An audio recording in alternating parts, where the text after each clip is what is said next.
Emily Derke. I'm here at North House Folk School doing some butchering, and this is the hind quarter from a deer, and today I'm going to make some jerky. So I'm going to start with this and break it down into the individual muscles that are in the leg and find one that will make a really nice tender jerky.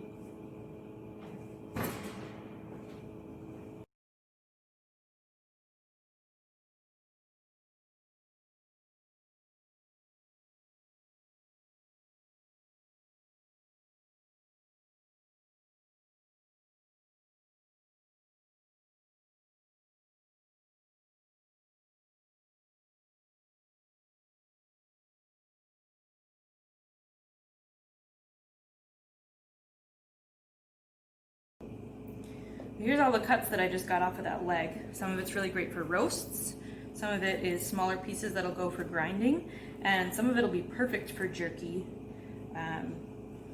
or dry curing, or any number of things.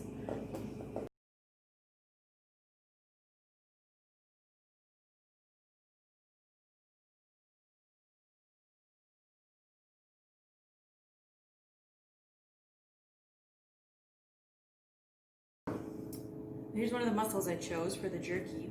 I already trimmed off some of the fatty bits and kind of sinewy layers, and so we've really just got a nice piece of meat here. This has been in the freezer now, freezing for a couple hours, so it's just slightly frozen. It's not frozen hard, but it's firm now, which is going to make it really easy to cut into thin slices. So to start, I'm going to look and I'm going to see the grain of the meat. I don't think you're really going to be able to see it in the video, but meat has a grain just like wood. And I like to cut my jerky across the grain. Some people like to cut it with the grain, which gives you more of a chewy jerky. I like mine a little more crumbly, so I go across the grain. So this piece of meat here right now, I can see the lines of the grain running this way. So I'm going to make my cuts like this. First thing I'm going to do, I'm just going to cut a chunk off to get a nice edge to start with. So here's just a little piece. I could fry that up like a little steak. I can put it in the grinder pile.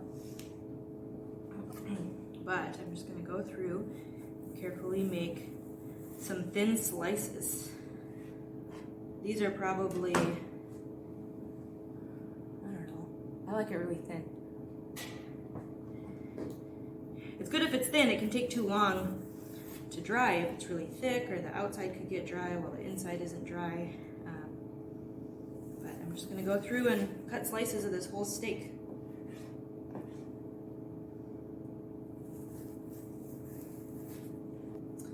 I've got the meat all cut up.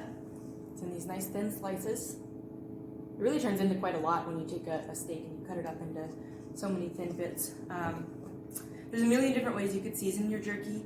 You could do specific flavors, you could just do salt and pepper, you could smoke it, tons of different options. This is one of my favorites that I'm gonna do. Balsamic vinegar, tamari, garlic powder, and black pepper. And I don't measure anything. If you like recipes, I'm sure you can find one.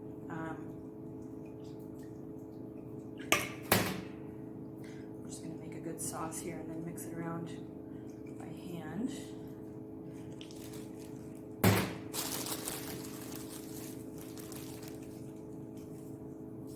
Into that.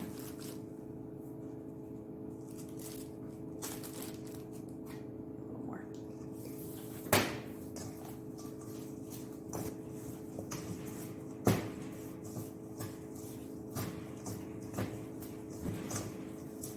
It gets good coating on all sides.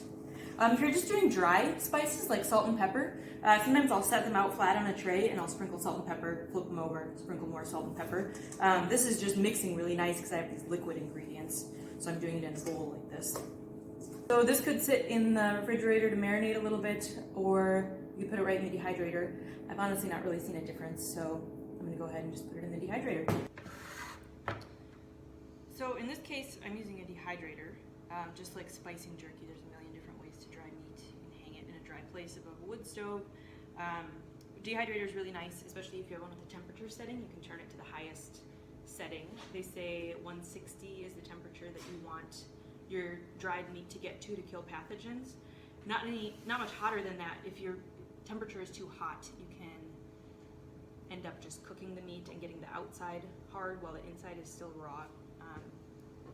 So thinly sliced meats drying slow at a low temperature. And just spread them out on these trays. Another thing you can do if you don't have a dehydrator with a temperature setting, you can put it in an oven at a low temperature with the door cracked. Or if you're concerned about killing pathogens, you can also, once your meat is totally dry, you can put it in the oven at 275, I think is the recommended, for 10 minutes after it's already been dried. And that'll finally kill off any pathogens that are remaining. But it should take, it really depends on the thickness and the size of the strips, but I'm counting on this just taking, I don't know, 6-8 hours. We'll see. I'm gonna leave space so there's good airflow. So this jerky's done. It took 5 or 6 hours in the dehydrator. It has gotten quite a lot smaller, you can see. Shrunk up a lot, but it's lost its moisture. And another thing you can do to check, find a nice thick piece, see if you feel any moisture, squishiness, softness in there. It should feel just dry. You can also see how it breaks. This stuff breaks really easily because I cut it across the grain. Good.